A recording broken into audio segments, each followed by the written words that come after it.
with Claire from Sheeza this evening. And hey Claire, how you doing? You all right? I am excellent. Glad to be here. Thank you for inviting me. I hope one day that I can start one of these shows without saying it's really cool to see people back out again and playing live. That we, take it a little bit for granted at some point eventually in the hopefully near future. But it is cool to see people out there.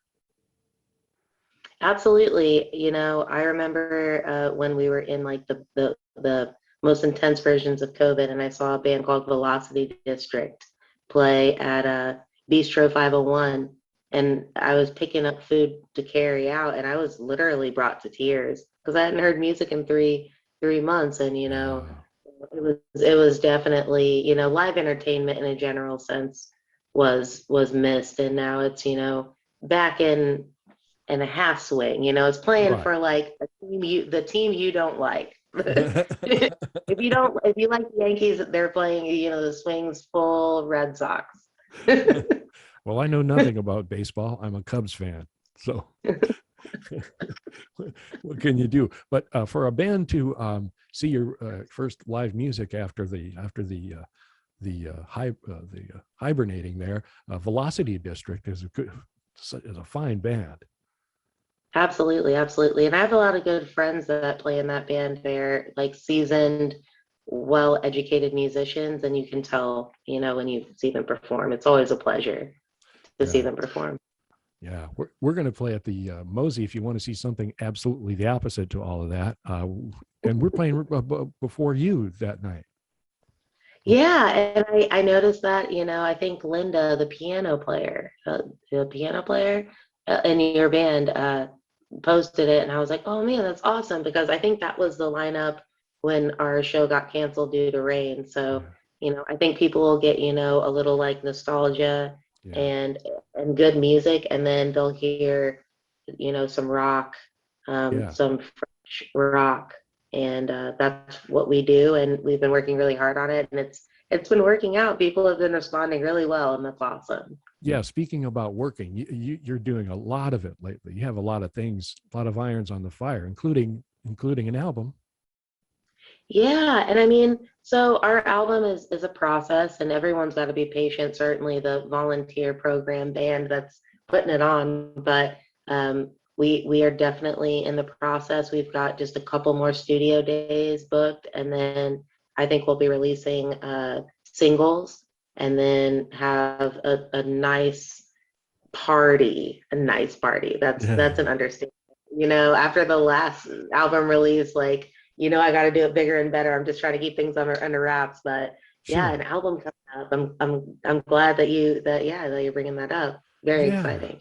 Well, when you talk about the patience required, there's patience required through the whole process. I mean, the Right. writing, the recording, and then the waiting for the mastering and for the physical products to get made. And there's there's a lot of waiting around. And then after it's out there, there's a certain form of patience because some things get into the final product that you wouldn't necessarily always have there. Not that you do any kind of slipshod anything at all, but time is money, and after a while you can do a lot of takes of a thing, and then you start to get into the law of diminishing returns and stuff. I've seen interviews with musicians who have made hundreds of albums and had hits after hits, and they some of them, a theme that runs through those interviews is people will say, well, you record this stuff and there are little things that only you're going to notice unless you go telling everybody that, about 228 into that song, I'm a bit flat, uh, uh, Sure. so it requires patience.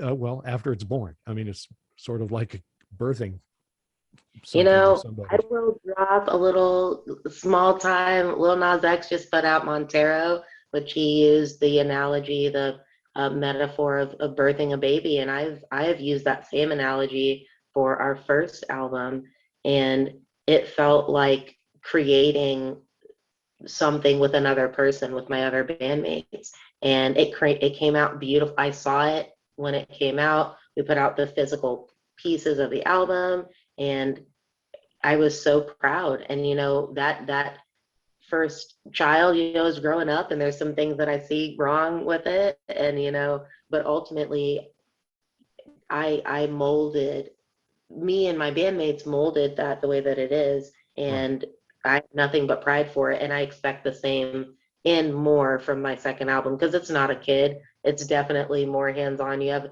much more control over the DNA. Yeah. And we have a Ella. great sound engineer working with us too. So Yeah, that's great. And you mentioned sound. When you guys played that kind of First Friday show there on you were at Eighth and Main down there playing. yeah. Your sound was great that night.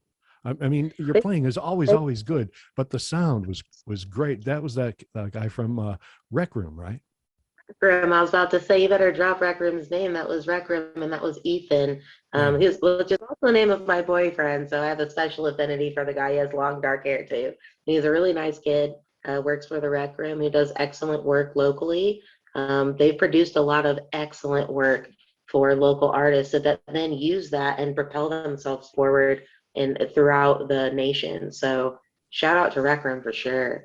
It's just great to But work we with. are not actually working with Rec Room. that's Right. not who's producing our album. But Right. when we were performing for the Boiler Bash, which was kind of like a First Friday, like It was all going on at the same time. It was kind of simultaneous. yeah, it was like a collaboration between TAP and the city.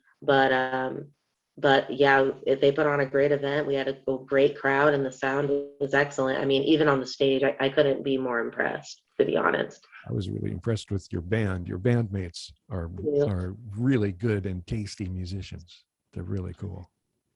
We've been together a long time. There's a lot to say for that.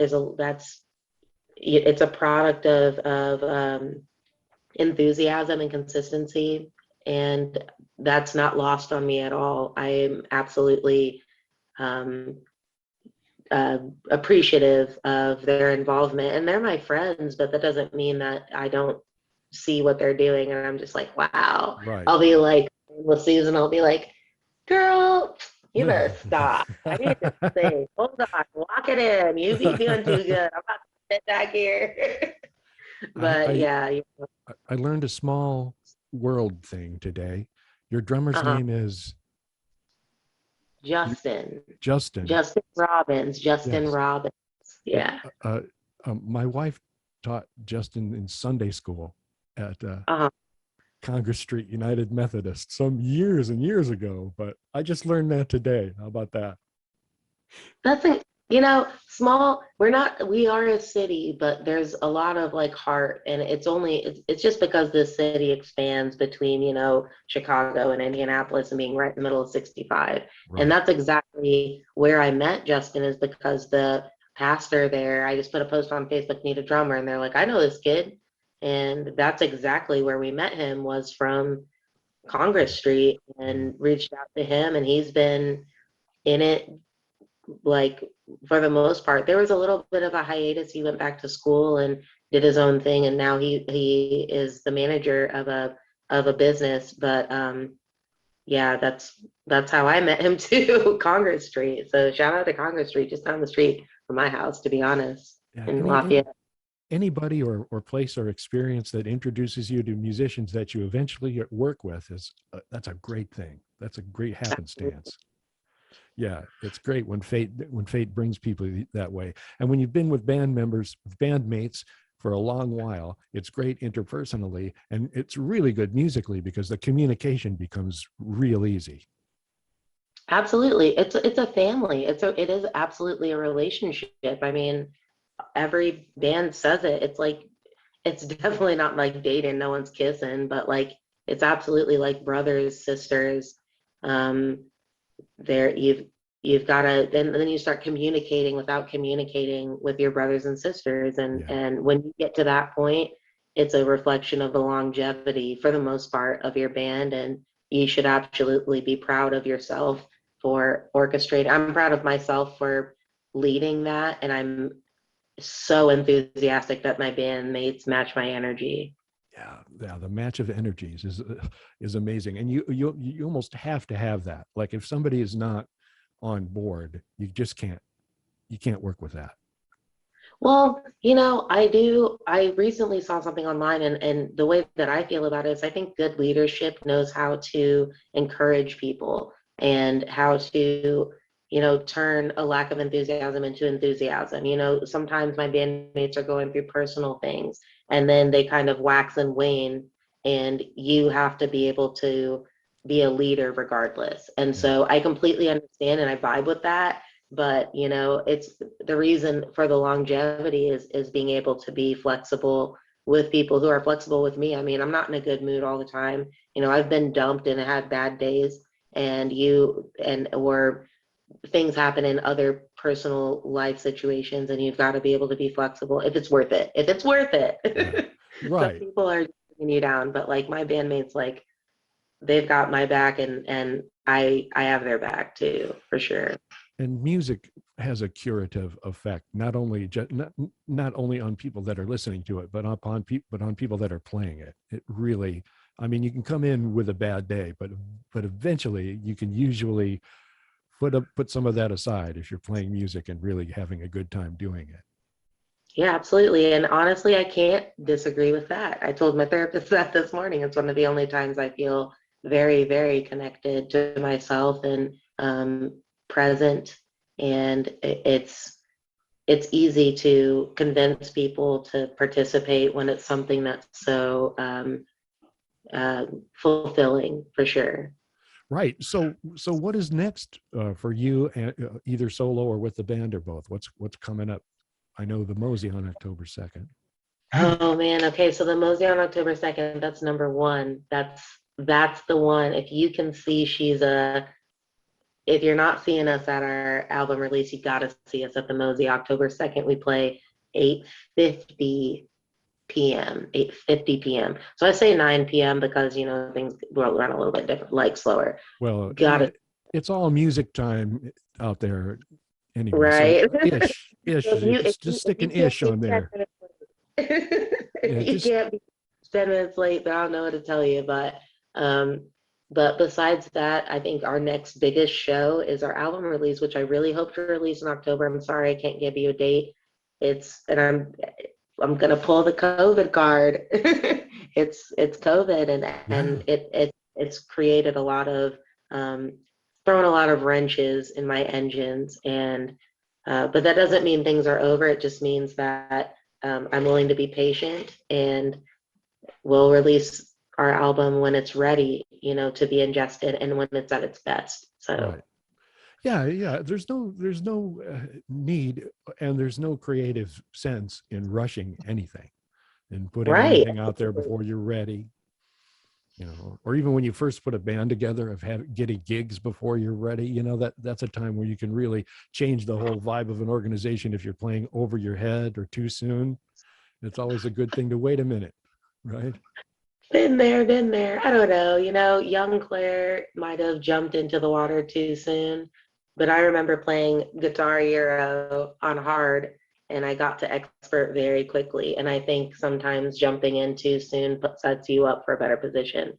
But it also, you have to have like the heart for that. And Right. like, I don't know, without being cocky, I think I'm built for this, and this is what I want to do. And if this is what you want to do, then you can do it, regardless of whether you deserve it or Right. like you're super talented. There's people with like bad mentalities or bad vocalism or bad musicality that still make it, and it's because they drive regardless. Right. And Some people have the drive and they get out there. And I always tell people, people want to talk about favorite music or what music is good and what music is bad and whatever. And I tend to say that it's almost entirely subjective in a way, because the best music is the music you like the best.